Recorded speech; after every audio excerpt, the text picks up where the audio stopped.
bem, pessoal? Bem-vindos a mais um PCast Master Talks da Pironte Advogados. Hoje nós falaremos sobre um setor extremamente importante, que é o setor econômico do comércio, com duas grandes figuras e dois grandes conhecedores desse mercado. Temos aqui conosco hoje Edson Maroc, que é CEO da Móveis Campo Largo, com várias empresas no portfólio da Móveis Campo Largo, entre outras empresas, e o Maurílio Miller, que é diretor jurídico da Paraná Equipamentos, PESA, Caterpillar. Portanto, temos aqui, sem dúvida nenhuma, alguns grandes conhecedores desse mercado, e tenho do meu lado, como sempre, que divide vários desses podcasts comigo, o Eduardo Moura, nosso sócio COO, e que também entende muito desse mercado, porque já esteve do outro lado do balcão, participando da operação de muitas dessas empresas, inclusive da própria PESA. Portanto, é uma grande satisfação recebê-los, e o nosso objetivo hoje aqui é conhecer um pouco mais da história de vocês e de como essa história acabou conduzindo ao relacionamento futuro com o escritório e com outros escritórios de advocacia e, portanto, esse mercado da advocacia, do mundo corporativo e etc. Maroc, vou começar contigo então, saber um pouquinho da tua história, como é que você começou no setor econômico do comércio e como é que você desenvolveu os seus negócios e como você se vê hoje nesse cenário econômico tão complexo em que o empresário muitas vezes tem que ter muita maleabilidade e condições de se sustentar nesses cenários muitas vezes hostis. Então, bem-vindo ao nosso podcast e vamos entender um pouquinho da tua história, Maroc. Primeiramente, muito obrigado pelo convite. Boa tarde a todos. É um prazer participar do podcast de vocês aqui. Nós temos uma história do setor moveleiro que remonta a 62 anos já. Meu pai começou a empresa vindo da colônia, na época com 20 anos. Inclusive, ontem foi aniversário dele, 83 anos. E desde então eles tinham o objetivo de vir para Campo Largo, porque o meu tio tinha uma empresa no interior, no Rio Verde, lá, na colônia Rebouças, e ele ia casar e a minha tia não queria morar no mato. Bem essa história. Desde se mudaram para Campo Largo, meu tio era sócio de outros dois irmãos e chamou meu pai, que era o mais novo, para vir junto com ele, porque os outros dois ficaram lá no interior. E daí começaram fazendo armários de fórmica, cozinhas, caixão de lenha, que na época se usava muito, armáriozinhos americanos. E daí um dia eles fizeram, meu pai sempre foi um cara muito estudioso, um detalhe importante é meu pai ia de Campo Largo para Curitiba, ele vinha de bicicleta, 2 a 3 vezes por semana para economizar, porque quando precisava fazer um armário, eles contavam os pregos e os parafusos e vinha comprar na Casa Vermelha, então. E daí meu pai sempre foi um cara de correr muito atrás das coisas e descobriu de fazer um guarda-roupa espinhado, que era cortava a lâmina e juntava, fazia um triângulo no meio assim. E fez um guarda-roupa, vendeu, fez 2, daí passou um representante um dia e gostou daquele armário e falou assim, vou levar para o seu Hermes Farias de Macedo esse armário para ver. E na época a HM tinha, acho que 2 ou 3 lojas em Curitiba. Uma grande loja, né? Uma grande rede de lojas. Do Rio Grande é o Grande Rio, depois era o tema deles. E aí levaram um guarda-roupa numa semana, a outra veio o pedido de 2, depois veio 4 e chegou 10. Quando vieram um pedido de 10, foi uma coisa que marcou muito. Meu pai não tinha o que fazer, não tinha como produzir, foi correndo atrás das pessoas e aí foi montando, foi ampliando o barracão, que inicialmente eram 40 metros quadrados, era um escritório praticamente, a marcenaria deles. E aí foi construindo a história foi tomando corpo, a gente foi vendendo para a HM, sustentou a gente muito tempo, daí começamos a vender para outras empresas também. Daí ampliamos o mercado para o Rio Grande do Sul, Santa Catarina, com o Queires, foi um cara que vendeu muito móveis nossos. E depois tivemos um escritório de representação em Marília e aí a gente cresceu no atacado. Nossa história de varejo remonta que em 1988 eu vim cobrar uma duplicata de um cara, na época vendeu ônibus para Curitiba. E o cara não tinha o dinheiro para me pagar a duplicata, que já estava vencida, na época a gente fazia cobrança em carteira. E não tinha o guarda-roupa para me devolver, eu fiquei muito bravo com ele. Ele falou assim, você acha fácil ser lojista? Então pega e compra minha loja de móveis. Ele tinha 2, tinha uma em Maringá e uma em Curitiba. Eu voltei e falei pro pai, o cara quer vender a loja lá. O pai falou, isso é oportunidade. Você tá louco comprar uma loja em Curitiba? Quem que vai tocar isso aí? Eu falei, não, nós demos um jeito e tal. E aí a gente vim com ele ali e ele pegou, olhamos a loja, bem no fim não era aquela, era uma outra loja do cara aí, que tinha uma quadra para frente ali, ele era representante da Bergamo e o filho tinha saído do exército e ele deu a loja pro filho, o Piá não queria trabalhar muito. Na época ele, como representante da Bergamo, ganhava muito bem, então não tinha o porquê ter aquela loja. E ali a gente montou a primeira loja. Foi em 1988 e aí a gente logo em seguida pegamos a loja Comendador e tal. Que já era Móveis Campo Largo. Né? Já era Móveis Campo Largo. E aí a gente foi aumentando, fomos ampliando, a gente viemos para Santa Felicidade, fomos no Novo Mundo. Então chegamos a ter 14 lojas da empresa, né? Tínhamos Araucária, Ponta Grossa, São José dos Pinhais, Campo Largo e Curitiba. E hoje nós temos 9 lojas, né? Nós acabamos fechando em Araucária e Ponta Grossa, mas temos lojas mais estruturadas, lojas maiores, a gente mudou muito o nosso foco. Hoje a gente trabalha devido ao tempo de estrada, hoje a gente foi conquistando muitos fornecedores e bons fornecedores. Hoje nós temos praticamente, a gente tem nosso lema que nós temos as melhores marcas do Brasil conosco. E em 2009, mais ou menos 2010, surgiu uma necessidade que eu via no mercado de Curitiba, que o mercado de autoluxo estava concentrado em 4 empresas só, né? E daí eu comecei a pesquisar, encomendamos uma pesquisa e a gente viu que tínhamos uma oportunidade de trabalhar com uma classe AA, estratificar um pouco mais nossa visão. E foi então aí que a gente tivemos a ideia, nós tínhamos comprado um terreno na Casa de Carvalho, a gente ia fazer uma Móveis Campo Largo ali, premium, e daí surgiu a ideia de fazer uma loja diferenciada, que foi onde nós criamos a Simetria Ambiente. Hoje é uma loja que atende muito bem o mercado. Hoje nós temos o design brasileiro, é foco nosso, nós trabalhamos com as melhores marcas. E foi uma empresa que deu um grande impulso na nossa visão, né? Com um olhar como um todo. Então a gente evoluiu através da simetria. Eu sempre digo, a gente aprendeu a olhar o móvel e as necessidades do consumidor com outros olhos. Até mesmo porque a gente que trabalha com duas coisas, uma é produto, outra é prestação de serviço. Então é muito... a gente conjugar as duas coisas, trabalhar com um produto bom, fazer uma entrega de qualidade, fazer um atendimento bom e entender o que o cliente quer, porque não é vender o produto, você tem que fazer uma leitura às vezes da necessidade do cliente para a partir daí a gente pegar e construir uma venda bem feita, né? Para gerar satisfação no cliente. Então hoje nós temos a indústria nossa, né? A indústria em Campo Largo, onde surgiu mesmo a origem. Nós fabricamos planejados, hoje nós temos uma indústria bem moderna e mais enxuta também em pessoas, né? Nós tínhamos 150 pessoas trabalhando na empresa, hoje nós temos uma faixa de 60 pessoas da indústria.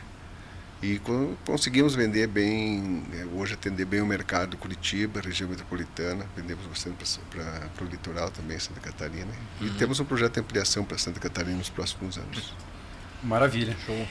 Daqui a pouco eu vou querer saber um pouco mais. Você mencionou ali que em algum momento você teve que pivotar o negócio, pensar em outras coisas, mas vamos escutar um pouquinho agora a história do Maurílio para iniciar esse nosso bate-papo com ele também. E aí daqui a pouco a gente volta para essas questões que são importantes de dinâmica de mercado. Maurílio, bem-vindo ao nosso podcast. Muito obrigado. Vamos entender um pouquinho da tua história, prazer, que de alguma forma se encontra com a história do Eduardo em algum momento. E para nós é sempre um grande prazer receber tanto você quanto o Maró, que são grandes amigos, né, claro, também. Claro. Contar um pouquinho da história da empresa, né, Paraná Equipamentos, a PESA, que é o representante Caterpillar para a região sul do Brasil.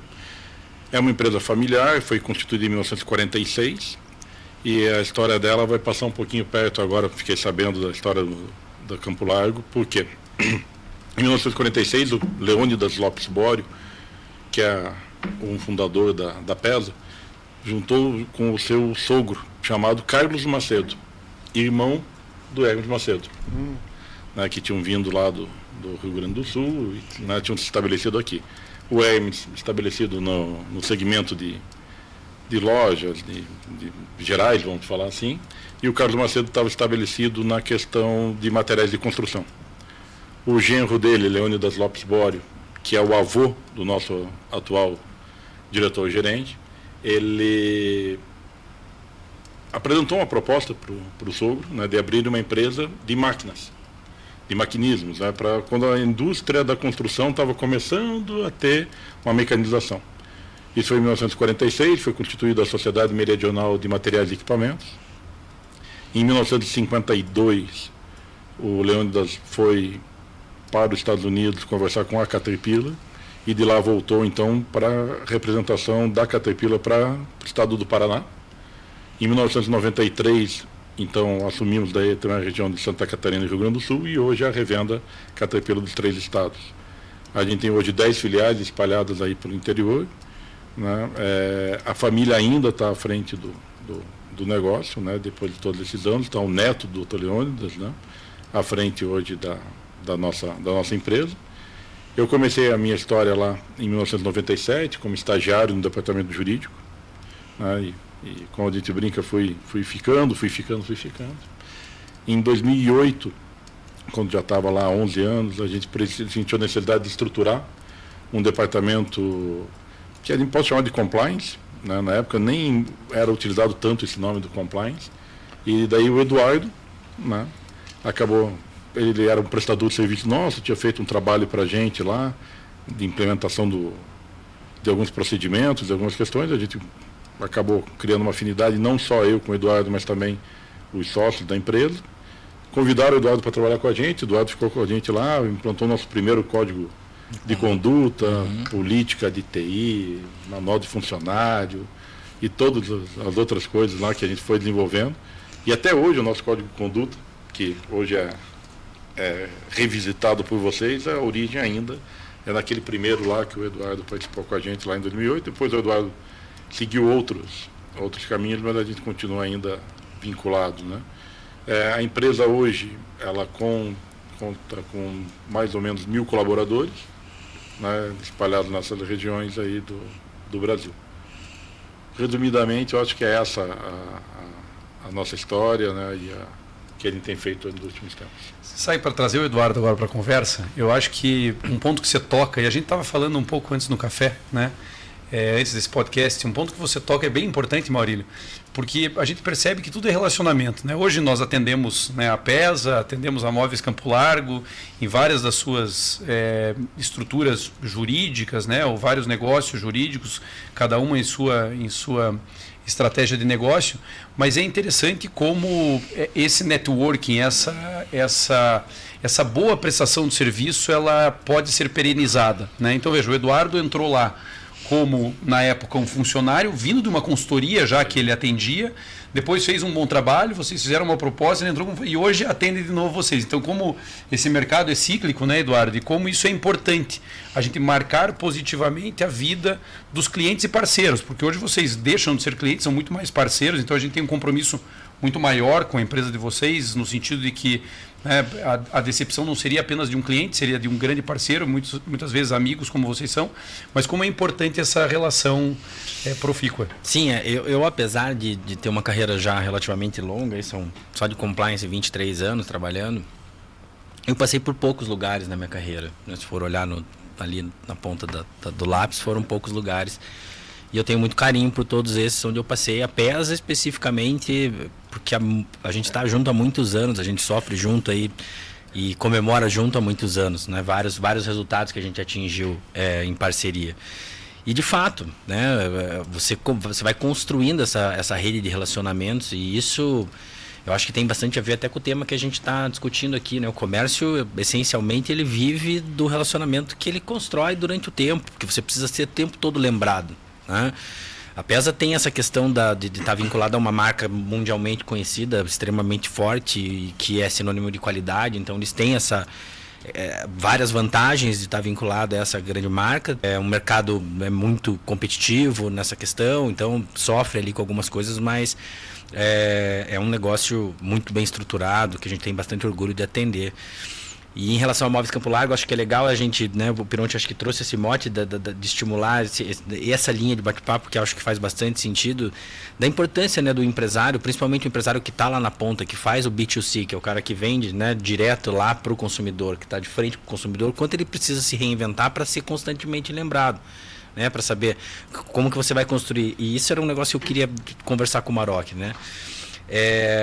Hoje vocês são um sinônimo de qualidade, né? Quando você pensa e fala assim, né, eu vou comprar um móvel, eu acho que a Móveis Campo Largo é a primeira loja que vem na minha cabeça, né?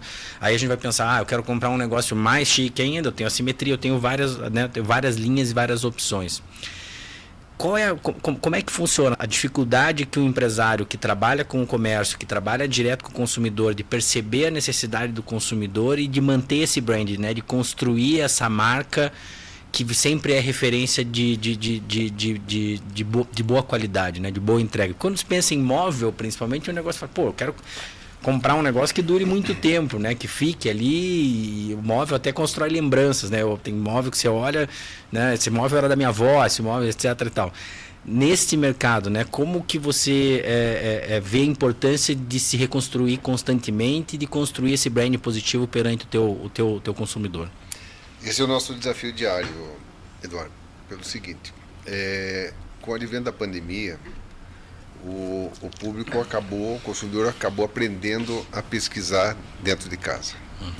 E isso acabou facilitando muito ao consumidor o acesso às informações, porque todas as empresas disponibilizaram de uma forma bem mais robusta, bem mais detalhada, todas as características do produto, tá? Então isso facilitou bastante. Esse é um ponto que hoje eu falo, um desafio nosso é levar o consumidor para a loja, porque como se trata de um produto com valor agregado, o cara tem a necessidade de testar, de provar, de se adaptar ou não, enfim, ele tem que sentir o produto, é quase um carro, quase um test drive que eu vou fazer. Eu só vou fazer uma parte aqui para separar duas coisas. Os produtos hoje, Móveis Campo Largo, sinônimo de qualidade, sim. A simetria é sinônimo de qualidade, sim. Qual a diferença das duas? As duas é o seguinte, a simetria hoje praticamente são peças assinadas por grandes designers renomados, escritórios nacionais e internacionais. E a nossa venda hoje é 90% a 95% para os especificadores, ou seja, os arquitetos e designers de interiores que compram na simetria especificando um produto. Então são pessoas que já têm um conhecimento melhor, já tem uma ambientação, já tem uma ideia, tem um escritório, são grandes escritórios aí com 30, 40, 50 arquitetos até, e que são os consumidores nossos e que levam seus clientes a consumir nossos produtos. A Móveis Campo Largo já é mais no B2C, entendeu? Eu tenho que pegar o consumidor, demonstrar, tentar levá-lo para a loja, e aí eu tenho que ter a grande habilidade de ter os grandes profissionais para fazerem com que essa venda se efetive de uma forma que satisfaça o consumidor, porque hoje nada mais é o boca a boca, gente. Eu posso investir um monte em mídia, posso ir para a TV para divulgar o que eu tenho, mas para garantia de compra hoje não adianta.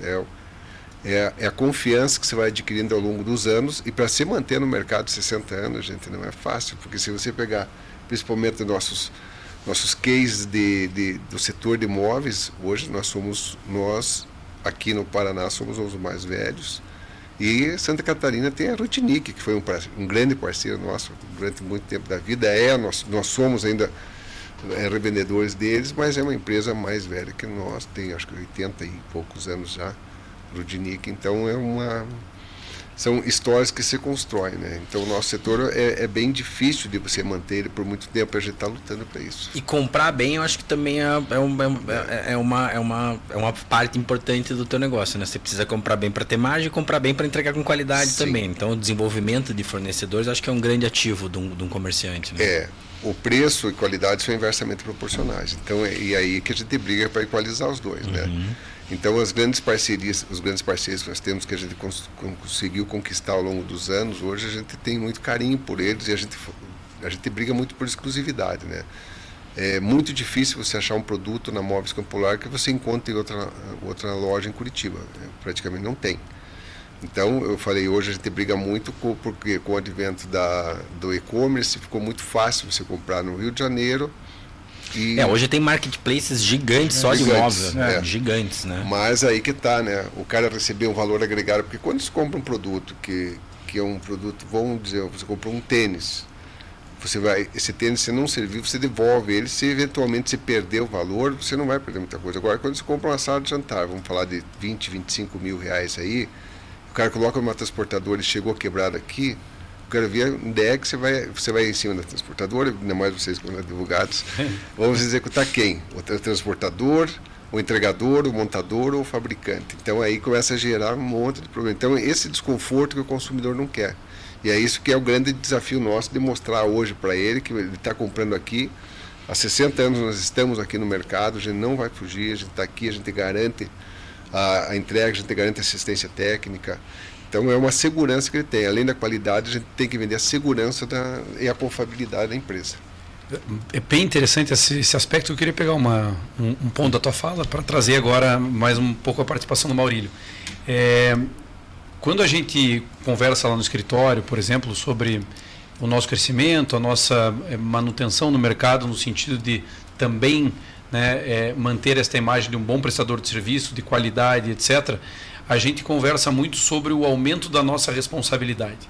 E o Eduardo, quando mencionava a questão da PESA como representante da Caterpillar e etc., né, mencionou a questão de que, de alguma forma, a estrutura de mercado ela é favorável no sentido de que você já apresenta uma máquina de altíssima qualidade. Mas aí eu queria escutar um pouco o Maurílio para também dizer o seguinte: essa qualidade ela traz uma responsabilidade muito maior, né? Porque hoje, óbvio, são grandes representantes, tem um grande produto, mas isso faz com que a entrega faça com que você tenha um processo de governança, e aí eu falo de governança empresarial mesmo, com toda a logística que está por trás do bom produto, para que você forneça uma experiência boa para o teu cliente. E isso é responsabilidade. Porque senão você vai rescindir o contrato com a tua fornecedora e você para de fornecer esse grande produto e sai do mercado. Então, e só em complemento, né? Acho que o público em geral está muito acostumado com o modelo, quando a gente está falando em máquina, em carro, com o modelo de concessionária.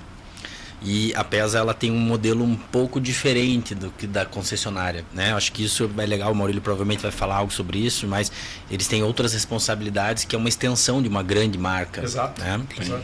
Não, como o Pierotti colocou, eu acho que a responsabilidade é muito grande, porque a experiência do cliente, você colocou agora, né? É uma obsessão para nós nos últimos anos, é tratar a experiência do cliente, desde o momento que todos os canais que a gente tem de comunicação com o nosso cliente, desde do site, que é muito mais informativo, dificilmente alguém vai comprar uma máquina no site, mas peças de reposição, a gente tem investido muito no e-commerce e tem desenvolvido muito isso, mas até receber o cliente dentro da empresa, quem recebe, como recebe, né, a disposição dos produtos, né? Então realmente é um trabalho muito grande que a gente faz em parceria com a marca que a gente representa, justamente em criar isso para o cliente, né? Criar para ele porque ele tem uma expectativa quando ele vai comprar uma máquina Caterpillar. Ele tem essa expectativa que é um produto premium, que ele vai pagar mais caro, a qualidade inversamente, né, ao preço, né? Ele sabe que vai pagar um pouco mais caro, ele está disposto a pagar um pouco mais caro pela experiência que ele vai ter, pela disponibilidade do equipamento, pelo preço de revenda e principalmente porque ele confia no representante, ele confia no dealer Caterpillar, que somos nós aqui na região do sul do Brasil. Por que ele confia? A máquina dele é o maior ativo que ele tem, junto com a equipe, que é aquela que gera receita, que gera valor, que gera riqueza para ele. Uma máquina parada é um prejuízo gigantesco, como é um lucro cessante, né? Parou a máquina, é um problema para ele. E como que a máquina não para? Com todo o trabalho preventivo que nós fazemos para ele, em conjunto com ele. Então, hoje, onde a gente tem investido muito, os clientes cada vez têm visto mais valor nisso, é justamente em você tentar antecipar os problemas que ele vai ter. Né? São as manutenções preventivas, são os monitoramentos dos equipamentos. Com o avanço da tecnologia, todos os equipamentos hoje são monitorados, podem ser monitorados. Então, nós temos lá hoje uma central de monitoramento, a gente monitora o equipamento para perceber antecipadamente eventuais falhas que ele vai ter. Tá? Porque eu antecipando as falhas, o que eu faço? Eu comunico com o meu cliente e falo assim: olha, está acontecendo uma situação X com o teu equipamento, está dando indicativos que você vai ter uma falha catastrófica no teu motor, em até 60, 90, 180 dias. Então nós temos que parar teu equipamento, fazer uma manutenção preventiva ou corretiva, parcial, e o teu equipamento vai voltar a trabalhar. Você vai programar quando você vai parar ele, vai ter um custo muito mais reduzido do que em relação a ter uma falha catastrófica, quando você daí vai ficar sem ter o equipamento por um período muito maior ou um custo muito mais alto. Então, qual que é esse grande desafio? É apresentar isso e conseguir que o cliente entenda o valor que tem isso. Né? A melhor forma de ele aprender isso é quando ele quebra uma. Depois ele nunca mais vai deixar acontecer. Né? Mas aí tem uma questão de integridade bem importante também, essa confiança no prestador de serviço. Sim, a confiança no diagnóstico, no diagnóstico, né? Do equipamento, etc. Né? Que a gente não está lá só para fazer, né? Aquela coisa, condenar o equipamento, como a gente fala. Então a gente tem uma equipe de mecânicos que visita os equipamentos, eles vão lá, fazem as avaliações, mas hoje a tecnologia é nosso aliado. Porque você demonstra também, além de toda a história que a gente tem, a credibilidade que a gente construiu durante todos esses anos, a gente demonstra para ele, através de relatórios técnicos, que o equipamento está apresentando falha. Né? E indica com variações de temperatura, óleo, contaminações, e você consegue fazer isso. Então, aí sim você vai... Essa é a verdadeira experiência do cliente que a gente busca. Esse atendimento de excelência, para que ele não fique com o seu equipamento parado. Né? Porque é aquela coisa, e isso é uma cultura que foi mudando com o tempo. Né? A gente até, alguns anos atrás, o que acontecia? A gente brincava. Ele ia numa concessionária, comprava um carro importado para a esposa, dava o carro para a esposa, custava lá $100 mil. Ia entregar para a esposa e falava assim, olha, pelo amor de Deus, você não me põe a gasolina ruim nesse carro, só pare ele na concessionária, e pelo amor de Deus, cuide, tá. Aí ele comprava um equipamento de $100 mil e falava para o operador dele, não pare nunca porque precisamos produzir. E bota qualquer óleo, não faz manutenção, vamos embora, temos que fazer esse negócio.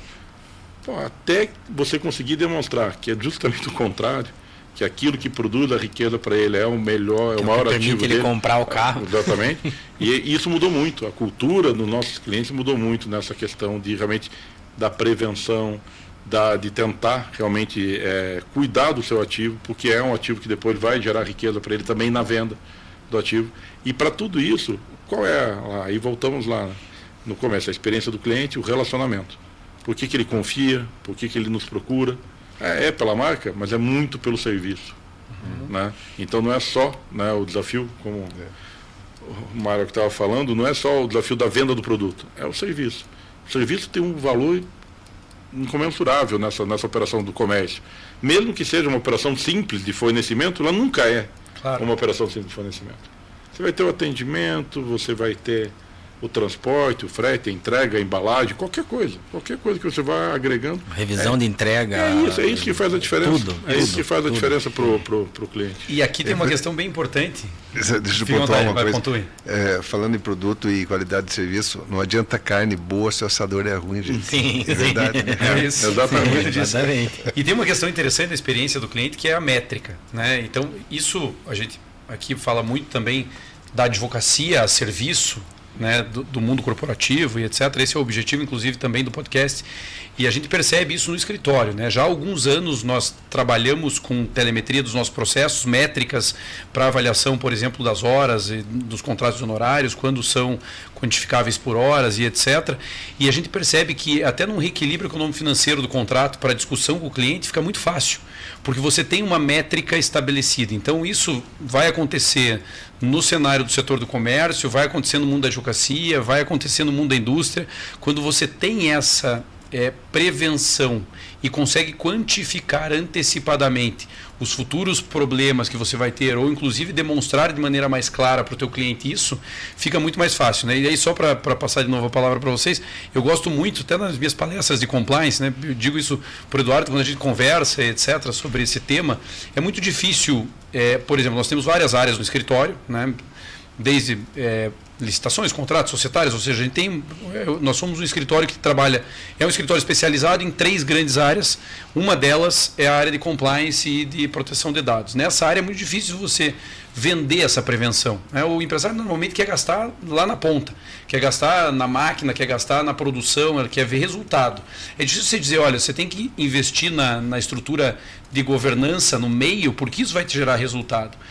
E aí o empresário normalmente não se preocupa com isso. E eu vinculo essa ideia à ideia de coerência. Né? Nós somos coerentes com a nossa vida, mas não somos coerentes com o nosso negócio muitas vezes. Então você tem seguro de carro, seguro de vida, seguro de casa, você tem plano de saúde, você tem previdência privada, você previne, porque você gosta de previsibilidade, você previne a tua vida privada. Mas no teu negócio não tem compliance, não tem LGPD, não tem uma consultoria preventiva em societária, não tem uma consultoria preventiva. Vocês, por exemplo, participam de licitação, não tem uma consultoria preventiva em licitação. Muitas vezes os empresários, eu estou falando em geral, você eu sei que tem, né? A gente atua nesse sentido e você também. Claro. Mas assim, os empresários de maneira geral, muitas vezes não se preocupam com isso. E esse é um grande problema, porque remediar é sempre pior do que prevenir. Sim. Eu queria fazer um testemunho rápido aqui, só porque eu ouvi o Maurílio falando, achei uma coisa importante de ser falado aqui nesse contexto. O Maurílio tem esse jeito ali, humildão de falar e tal, etc., mas ele está há muito tempo ali dentro da PESA, e quando eu comecei a trabalhar com ele, quando eu era ainda prestador de serviço lá no começo, a gente começou a interagir, ele fez um tour comigo pela PESA. O tour do Maurílio, é famoso lá na PESA. Eu já fiz esse tour, ele me lembra? E daí ele apresentou toda a empresa pra gente, e, assim, e quando eu vi aquilo, eu nunca, né, quem me conhece sabe, eu nunca quis ser advogado, né? Eu sempre quis ser consultor, sempre quis trabalhar com compliance e tal. Eu falei, cara, ser advogado entende do negócio, muito. Se for para ser advogado assim, eu quero ser advogado. Porque, né, se envolver com o negócio, eu sempre fui um cara de business, sempre gostei de negócio, de gestão, etc e tal. E isso é algo que vem sendo falado muito, né? A gente vê hoje no LinkedIn, etc e tal, os gerentes e diretores jurídicos falando, né, que o advogado tem que se envolver no negócio, tem que conhecer do negócio, ele é um viabilizador do negócio, ele traz segurança jurídica para o negócio. E há muitos anos atrás eu vejo esse cara fazendo isso já dentro do negócio, sabe? Ele entende de máquina, ele sabe vender, se botar ele para vender uma máquina, ele sabe vender uma máquina. Eu acho que isso vai bem ao encontro da forma como a gente quer fazer a nossa advocacia, né? Uma advocacia comprometida com o resultado do cliente, comprometida com o negócio do cliente, comprometida com não só com a parte jurídica, né? Daquela proteção do advogado, dizer aqui, eu vou te ajudar no jurídico. Não, vamos se envolver no negócio, vamos entrar no risco junto com o cliente, vamos sentir a dor do cliente. E essa é uma postura que o departamento jurídico tem que ter dentro da companhia, né? A gente costuma brincar que o jurídico é um viabilizador de sonho. O dono lá, o Maroc, teve uma ideia, quero fazer isso, liga para os advogados, posso? Agora vamos estudar para ver se não dá para dizer não. Tem que estudar. Exatamente. Exatamente. E de alguma forma ser um viabilizador, né? Não ser uma trava. Porque daí, às vezes, o empresário não quer nem consultar o advogado. Fala, cara, eu vou fazer aqui, depois a gente. Depois o advogado resolve. Se der errado, ele resolve. Antigamente o pessoal brincava lá que o departamento jurídico da empresa, o que ele era? O pessoal falava que ele era o padre. Você não pode perguntar se pode pecar. Você vai e faz o pecado. Depois você conta. Depois você vai lá e confessa e ele vai tentar te dar uma absolvição. E a gente vai trabalhando para evitar isso, né? É aquilo que a gente fala. Eu não estou lá para dizer não. Eu estou lá para dizer como. Né? Então eu quero fazer isso. Não pode. Não. Você pode fazer, né? Claro, desde que a gente tenha esse cuidado. E quando a gente estava falando de experiência do cliente, é interessante que quanto mais a gente trabalha preocupado com a experiência do nosso cliente, a gente começa a cobrar os nossos fornecedores disso também. Então, cada vez mais você vai ficando mais crítico. Vira uma cadeia. Né? Quando assim, peraí, mas eu estou preocupado aqui em como o meu cliente me vê, os meus pontos de atendimento, onde que o cliente me enxerga, se é adequado, se não é. E a gente começa a olhar também para dentro, mas a gente começa a olhar para fora. E a gente começa a olhar também, claro, né, que é o objeto aqui da nossa conversa, para os nossos prestadores de serviço jurídico. Né? E a gente percebe que, não vou dizer todos ainda, tem escritórios que ainda vivem na época lá da Lex e coisa e tal. O pessoal que é mais novo não vai conhecer a Lex. Tá? Tinha um monte de livrinho preto que era legislação lá, né? Nos tempos pré-internet. Ninguém que assiste esse podcast sabe. Ninguém sabe o que é um podcast, sabe o que é a Lex, né? Então, eu acho que não vai dar certo, mas vamos lá. Então tem, claro, a gente sabe que ainda tem escritórios, né, mais tradicionais, que ainda se agarram aquele formalismo do direito, mas cada vez menos no mundo empresarial isso tem espaço. O que a gente procura? A gente procura escritórios que realmente sejam parceiros. Primeira coisa é isso, tem que encontrar um escritório que seja parceiro, que te traga soluções, que conheça teu negócio. Né? O Pironte comentou, o Pironte foi lá, andou na oficina. Né? Só não subi numa máquina porque não tinha tempo, achei super legal. Tem as máquinas lá para você subir. Pode ir lá, tá? Continua o convite, continua lá, pode ir lá subir na máquina. Mas aquela coisa, vocês foram lá, vocês conhecem a nossa realidade, a gente conversa. Então a equipe de compliance de vocês, quando vai trabalhar num canal, né, não gosto do termo de denúncia, num canal de relato, né? Ou vai trabalhar num código de conduta, ou vai trabalhar caminho da ética, no caminho da ética, nosso caminho da ética. Então eles sabem aquilo que realmente pega para nós, aquilo que realmente são nossos sofrimentos. Então você apresenta uma solução muito mais adequada. Mas isso só pode ser feito por relacionamento. Aí voltamos lá a falar, né, do relacionamento. Se você não tem um relacionamento próximo, se você não é aberto a ouvir o teu cliente, se você não é aberto a ouvir o teu fornecedor, a ouvir a tua equipe, você não vai conseguir evoluir, né? A nossa empresa está aí há mais de 70 anos no mercado. De que forma? Ouvindo o cliente, as angústias do cliente, tentando tratar elas preventivamente, entendendo a dificuldade que ele tem. A gente sabe, a gente fala, nós trabalhamos muito no varejinho que a gente fala, né? Então a gente sabe que muitas vezes atrás de uma máquina tem uma família que depende daquela máquina para a sobrevivência dela. Então eu não posso simplesmente falar assim, o cara está aqui com um apontamento no cerado aqui, não manda o mecânico atender ele. Não posso. Eu não posso ter uma decisão simples assim. Eu preciso entender o que está acontecendo com o meu cliente. E como a gente quer e precisa entender o que acontece com o meu cliente, a gente quer que nossos parceiros também entendam os nossos sofrimentos, as nossas angústias e apresentem soluções para nós, né? Estejam ao nosso lado. A gente chama e fala assim, olha, estamos nessa situação. Então a gente percebe, né, que os escritórios têm evoluído, não na mesma velocidade, mas vamos pegar o exemplo de vocês, a gente está aí há mais de 10 anos trabalhando junto, a gente percebe essa evolução do relacionamento. Né? Primeiro dia que a Mirella apareceu lá, né, para falar de licitações, tudo bem, ela sabia que eu fazia licitações, mas o que esses caras vendem, né? Para quem? Qual o tipo? Qual a modalidade de licitação que se adequa melhor a eles? Sim. Né? E hoje não. Hoje ela já vende a máquina. Ela vende a máquina, né? Algumas já. Ela já puxa o descritivo lá de uma reta escavadeira com a potência do motor, tem cabine hop-fop, não tem, não, isso aqui não está errado. Ela sabe tudo de então, máquina lá. Aquela coisa, já tá lá, né? Como daí a Mariana, né? Ela conhece toda, né, a minha cadeia de trânsito de informação dentro da empresa. Como que funciona o relacionamento com a Caterpillar, com os com meus outros com fornecedores, a due diligence de fornecedores, coisa e tal. E isso você só vai conseguir desenvolver porque técnica. A gente aprende. Tem escritórios que são muito bons tecnicamente, que tem lá doutores, né? Pessoal que faz doutorado na Espanha, faz coisas. Tem esse pessoal que é muito. Tem um problema. Tem um pós-doutorado na Espanha. Pós-doutorado na Espanha. É isso, né? Claro que isso tem muito valor, né, no conhecimento, mas muito mais do que isso, o que pesa é o dia a dia, é a parceria, é estar junto, é estar ouvindo, é estar conversando, é estar trocando ideia. E eu acho que a relação de sucesso, seja eu olhando para os meus clientes, e eu tenho clientes lá que hoje eu atendo a terceira geração do cliente, né? O avô comprava máquina com a gente, o pai compra máquina com a gente, o filho compra máquina com a gente hoje. E você só cria essa relação duradoura, realmente, por confiança, né, como você falou, a pessoa saber que você vai estar ali, você está apto a atender ela e você não vai fugir, você não vai sumir, você está preocupado realmente com o resultado, preocupado realmente com isso. E é o que a gente busca do outro lado, né? Eu só vou, o mínimo que eu dou para o meu cliente é o mínimo que eu espero do meu prestador do outro lado, ou seja, alguém que esteja próximo, que entenda, que atue preventivamente, né? Não deixe meu motor explodir do lado de cá, né? Fazer, opa, aí vai dar problema, né?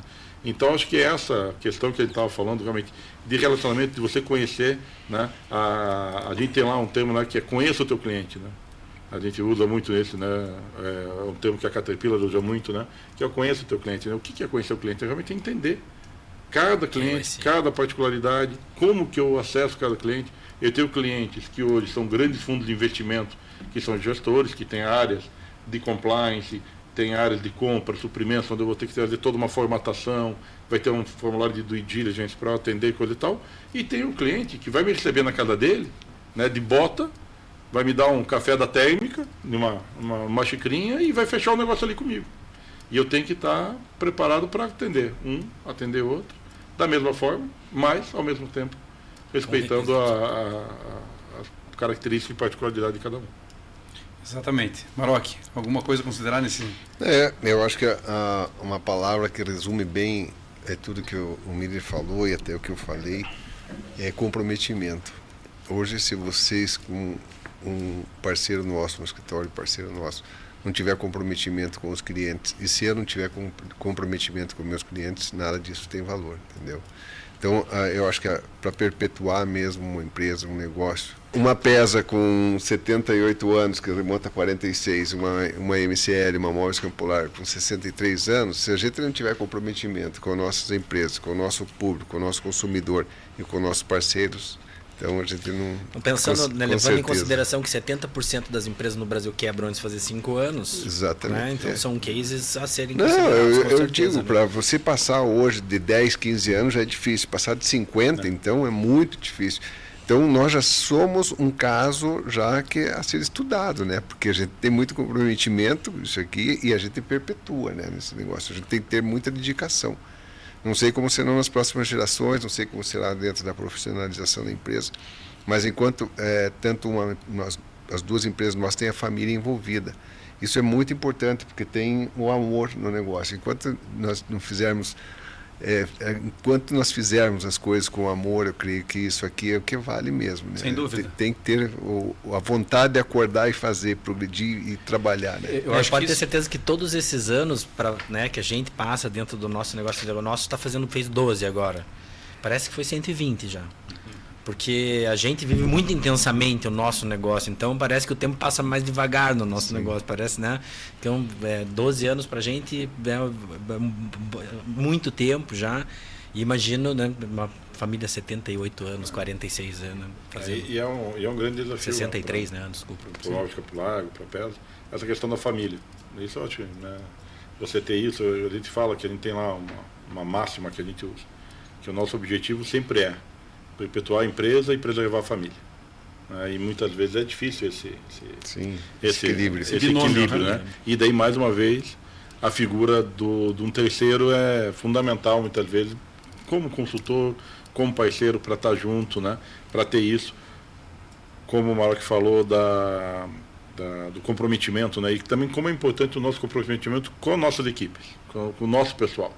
A gente é uma empresa que hoje, como eu falei, tem 1.000 colaboradores mais ou menos, mas a gente tem muita gente de muito tempo de casa, né?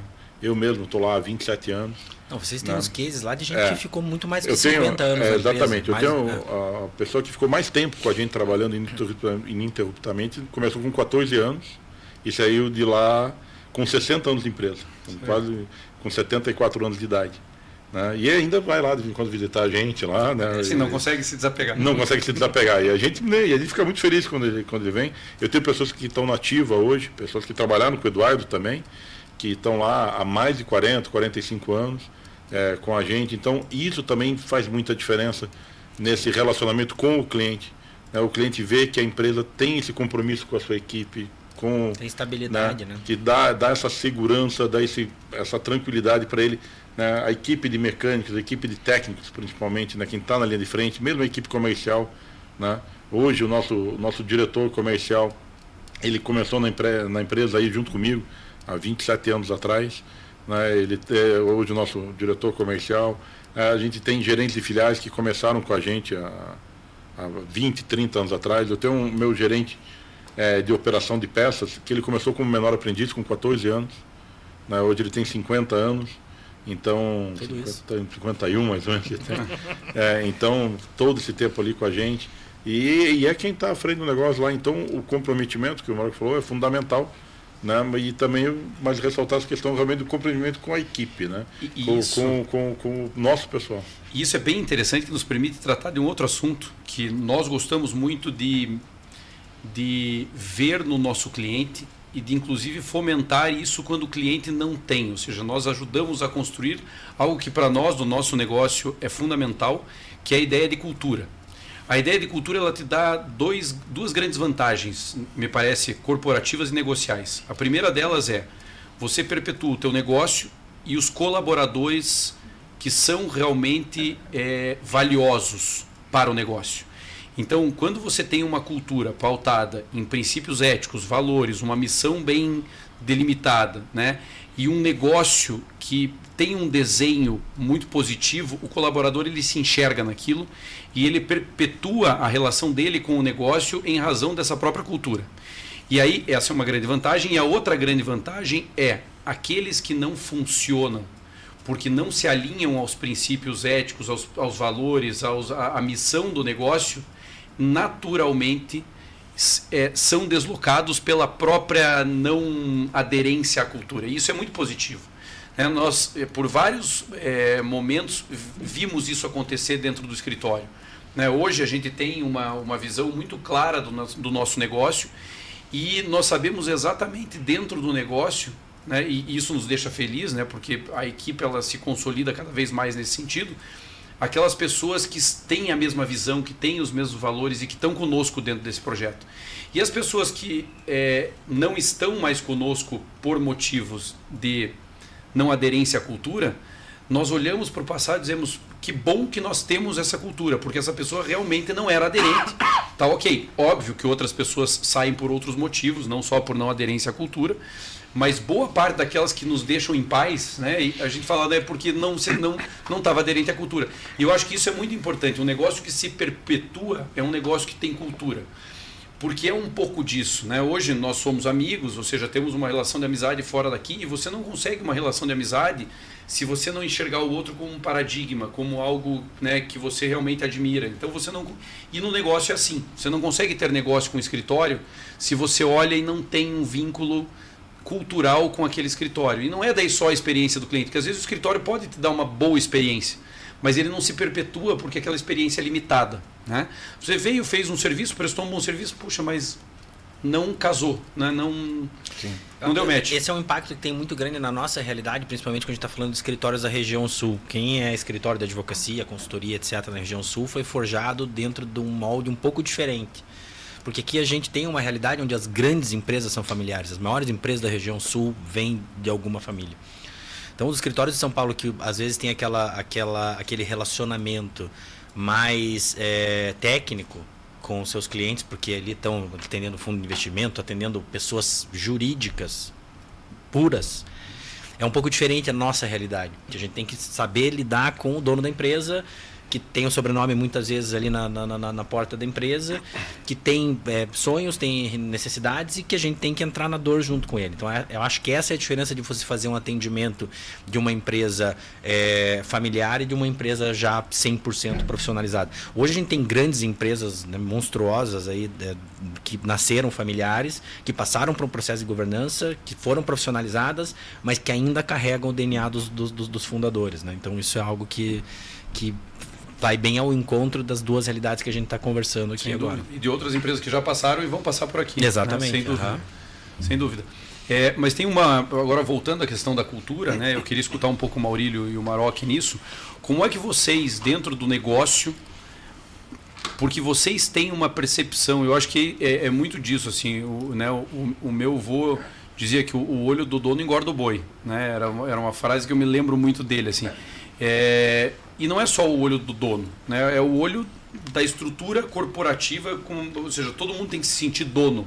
Como é que vocês veem isso hoje dentro da empresa de vocês, assim, dentro do mundo em que vocês estão inseridos, assim? Como fazer com que todos os colaboradores, de alguma forma, se sintam partícipes do próprio negócio? Porque isso, principalmente numa geração mais jovem, que é uma geração que busca essa participação, essa visão de negócio, de dono, precisa ter. O negócio, para se perpetuar, precisa ter. Então, como é que vocês veem isso hoje dentro do mercado de vocês? Isso é bem pertinente. Até quando o Miri estava falando, eu estava lembrando de uma coisa que eu esqueci de falar. É que esse pessoal mais antigo, esse colaborador de 30, de 40, nós temos colaboradores lá de 48 anos de empresa, dentro dos 63 nossos. Então, esse colaborador faz a grande diferença na empresa. E é um pessoal que cresceu junto, que tem orgulho de dizer que comprou um terreno, construiu a casa, comprou carro, comprou casinha na praia. Então, a gente faz parte da vida desse colaborador. Isso faz a grande diferença, porque eu estou vendo hoje que o mundo está muito imediatista. Você contrata as pessoas hoje, eles entram, tem que estar bem o clima, o ambiente, a cultura, o salário, o colega, porque senão eles não ficam mais. A gente tem uma dificuldade de reter talentos, que a gente chama de... Porque nós temos o nosso banco de talentos lá. Então, entrevista, vê, não encaixa agora, encaixa depois e tal. Esse talento hoje, da gente reter pessoas boas, é a grande dificuldade. E no nosso setor, principalmente, que é um setor, como é que eu vou te falar, é um pouco diferente, porque quando o cara começa a ficar bom comigo, o mercado vem e toma. Daí eu invisto, seleciono, preparo, formo. E para a pessoa começar a vender máquina, acredito que seja mais difícil até do que vender móveis, mas você não forma ninguém antes de 6 meses, 1 ano. Né? Então é difícil, quando o cara está pronto, o mercado vem, então você tem que ter hoje muito mais tato do que tinha antigamente. Antigamente a gente contratava 10 e ficava 6. Hoje você contrata 10 e não fica 2. Então é um turnover muito cansativo, desgastante a gente ficar aí. Mas é o dia a dia, é o que a gente tem que passar. Eu me pergunto muito também a questão de como ficará isso no futuro, né? Como será a fábrica dos Maroc, como era conhecida antigamente, que usa o nome da família. Como é que vai ficar conhecido no futuro? É uma grande decisão, porque hoje, por exemplo, na minha empresa, na nossa empresa, eu não tenho nenhum filho meu. Tenho um filho que está no ramo de saúde, tem clínica de vacinação, tenho uma filha que é advogada, colega de vocês, e tenho uma filha que é médica. Então já não tenho, na minha linhagem, não tem mais ninguém. Então eu não sei como é que vai ficar lá na frente. A gente vamos para o conselho, já estamos na fase final do conselho, mas não sei como é que vai ficar. Então essas pessoas que vão até onde tiver vida, então eu tiver força para tocar o negócio, eu vou ter lá na frente. É difícil, né? Mas são grandes empresas que existiram e que existirão ainda, e que nasceram de uma família, profissionalizaram e está sendo tocada. Sem dúvida. Senão a Coca-Cola não tem dono, né? Sim. O Maurílio passou já por um processo sucessório, né? Você já é a terceira geração da família. Terceira geração da família. E você passou da segunda para a terceira, né? Você estava lá. Acompanhei. E a gente percebe realmente esses desafios que a gente tem, né? Das novas gerações. Eu acho que as empresas hoje elas estão muito mais bem preparadas para enfrentar esses desafios. Antigamente a gente via muitas empresas que infelizmente não conseguiram se perpetuar justamente na sucessão. Sucessões mal feitas, mal planejadas, porque não era uma preocupação. Não tinha esse cuidado ali alguns anos atrás, eu digo muitos. Hoje não, hoje todo mundo se preocupa com isso. Todo mundo começa a constituir um conselho, começa a ter um acordo de acionistas, um conselho de família, todo mundo vai tendo essa preocupação justamente para poder perenizar a empresa, como eu falei. A questão dos valores que eu estava falando, né, Perante, isso realmente é um dos grandes desafios, né, que a gente tem dentro das empresas, né, como transmitir, né, as novas gerações, os novos funcionários, né, os nossos valores, a nossa cultura, né, como que a gente consegue fazer isso. Claro, a gente tem lá uma série de mecanismos, né, de RH, a gente tem toda uma estrutura para retenção, formação, comunicação. Mas, assim, é ainda muito o dia a dia, né, é o exemplo, é as pessoas estarem realmente comprometidas com os resultados, comprometido com o cliente. A gente tem realmente essa coisa muito forte de atender o cliente, né? A gente fala que são 2 grandes focos, né? Primeiro, que todo mundo vende. A gente sempre passa isso, né? Todo mundo vende. Entrou alguém na loja, entrou alguém na empresa, quem pegar ele primeiro vai ter que vender, né? Nem que seja sorrindo e levando ele para um vendedor de verdade. Mas a gente sempre tem que estar lá. O telefone tocou, alguém ligou para comprar alguma coisa, você não vai dizer assim, não é aqui, não, é aqui mesmo, eu vou vender para você. E a gente, né, então esse negócio, todo mundo vende. E o segundo... querendo comprar um carro, sai com um trator. Não, igual. Bora, vamos vender também. A gente, né? Vende um carro da frota. Dá um jeito, não vai ser sem nada.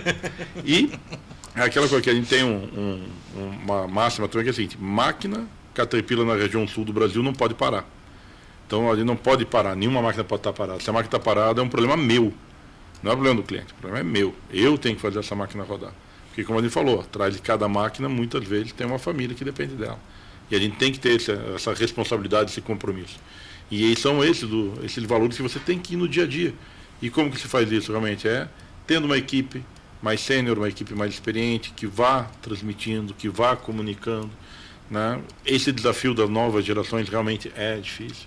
Para você formar um vendedor, é complicado. Para nós lá, nós temos um grande desafio, que é a formação de mecânicos, né, de técnicos, né? A gente sabe que cada vez menos as pessoas querem, né, esse tipo de atividade, e a gente tem investido muito nisso. A gente tem um programa de aprendizagem junto com o Senai, onde a gente, todo ano e meio, né, aproximadamente, o curso de formação, a gente pega, né, de 18 a 20 jovens, né, geralmente primeiro emprego, traz para dentro da empresa, faz toda uma formação deles, dentro de toda a minha área técnica, né, para poder formar. Isso a gente vem fazendo já há alguns anos. Ano passado nós tínhamos 16 aprendizes, né, nessa função. Dos 16, 14 foram efetivados, 14 ficaram comigo depois lá, porque realmente é um processo lento, é um processo complexo. O jovem cada vez é mais imediatista, a gente, né, cada vez mais tem que tentar criar mecanismos, né, de pertencimento dele, né? Daquilo que a gente fala. A gente tem lá pesquisa de opinião, GPTW, todas essas coisas, mas o que acontece? Ele tem que ter o orgulho de trabalhar na empresa. Ele não pode trabalhar só pela remuneração dele. A gente cuida da remuneração, variável, prêmio, né, política de retenção, tudo isso, mas você tem que ter realmente esse senso de pertencimento. Ele tem que entender que ele faz parte de algo muito maior, de algo mais importante, algo que realmente cria, né, um ecossistema de ganho para todo mundo, né? A empresa ganha, ele ganha, o cliente ganha, a sociedade ganha. É isso que a gente tem que tentar transmitir para esse pessoal no dia a dia, né, nos treinamentos. Mas, como eu falei, ferramentas de RH tem várias, mas é o dia a dia. É o, né, quando a gente estava falando um pouquinho antes, ainda é o boca a boca, né? E o boca a boca funciona para isso também. Sim, né? É bom trabalhar lá? Não, né? Eu quero trabalhar lá é bom trabalhar. Meu pai trabalhou lá a vida toda, meu irmão trabalha, eu quero trabalhar. A gente tem histórias dessas lá dentro da empresa, dentro das políticas de compliance que o Eduardo nos ajudou a implantar lá em 2008, mas a gente tem casos, né, de lá. E como o Alex falou, a gente constrói, a nossa vida vai sendo construída, né? Para não me alongar mais, porque deixar eu falar aqui, a gente vai ficar falando até amanhã. Mas aquela coisa, eu mesmo, né, comecei lá como estudante, eu casei, né, eu tive meus filhos, né, eu construí a minha vida com base nessa estrutura, nesse trabalho, nesse orgulho, nessa questão de me sentir parte daquilo, né. Eu sou um funcionário da empresa, né, sou um diretor da empresa, mas sou um colaborador dentro da empresa, mas me sinto como, né, fazendo parte daquilo e tendo certeza que a minha colaboração ali tem todos esses defeitos aí para todo mundo, né? Tá no sangue, né? Tá, sem dúvida. Que maravilha. Eu acho que era isso. Veja, eu falei que ia passar rápido. Né? Nós já estamos no final, então agora eu queria só trazer aqui que para nós foi um grande prazer mais uma vez tê-los conosco nesse bate-papo. Não tem nenhuma dúvida de que todos que nos acompanharam adoraram o papo, porque traz um pouco da realidade de cada um dentro dessa lógica empresarial que todos nós vivemos. Sejamos escritórios de advocacia, consultórios odontológicos, né, ou outras atividades, vendedores de imóveis, vendedores de máquinas, ou seja, todos nós vendemos em algum momento. E eu acho que estar no comércio é muito disso. E a gente aprendeu muito com vocês, portanto, muito obrigado pelo aceite do convite, pela gentileza, pela amizade. Obrigado, Eduardo, mais uma vez. E deixar a vocês todos considerações finais. Hein? Bom, eu queria agradecer também a presença desses dois amigos, né, Maurílio? Aí a gente quase 20 anos juntos de caminhada. Acho que é um grande prazer estar dividindo essa mesa contigo, né? Eu divido muitas vitórias, muitas dores que a gente passou junto, então é um grande prazer a gente estar trocando essa ideia e você poder falar um pouquinho do teu trabalho e dessa empresa que eu também amo muito, né? Também tenho muito amor pela Paraná Equipamentos. Maroc, muito obrigado, sempre um papo sensacional, todas as vezes que a gente interagiu, sempre foi muito bom. O Maroc é um cara muito engraçado, legal, então acho que foi muito bom a gente estar aqui hoje e aprender, com certeza a gente aprendeu bastante com vocês aqui. Muito obrigado aí pela presença e agora a palavra de vocês, a despedida. Tá bom. Eu que agradeço também o convite, Pironte, Eduardo. Deixar uma mensagem final. Se precisar de móveis estão por lá no Simetria Ambiente. Telefone, com certeza. O site vai entrar embaixo aqui agora na tela. Contato, isso será um prazer atendê-los. Você vai fazer um podcast do comércio e vai achar que o cara não vai vender no final. Eu concordo muito com o Miller, porque eu não admito que entre o consumidor numa loja nossa e a gente simplesmente deixa o cara sair sem pelo menos levar o orçamento, né? Eu sempre brigo e brinco, né? Que quando eu trabalhava na Venda, trabalhei muito em Feira Barigui, eu atendia muito lá, cada enxadada era uma minhoca. Então, eles têm que levar isso para frente, entendeu? Isso. Não pode entrar e o cliente sair sem o orçamento e sem ter o contato. Tem que fazer o follow-up do cliente. Eu acho aí. Legal. Obrigado. Fica a mensagem. Eu agradeço, né, a oportunidade de estar aqui com vocês, né, com o Eduardo, que é companheiro aí de bastante tempo, Pironte, Maroc, que conheci hoje, um grande prazer conhecer a sua Prazer, história, né, dessa empresa icônica aqui para nós, né, que é o Móveis Campo Largo, acho que todo mundo, né, conhece. Quando eles falaram para mim, eu falei, pô, que legal, né, poder estar junto, participando disso, né, então realmente é um prazer e realmente só agradecer e nós continuamos à disposição. Maravilha. Não vou tentar vender máquina aqui porque é muito complicado. Não é tão simples. Não é tão simples, né, mas se precisar de máquina... O carro da frota talvez. Carro da frota é mais fácil.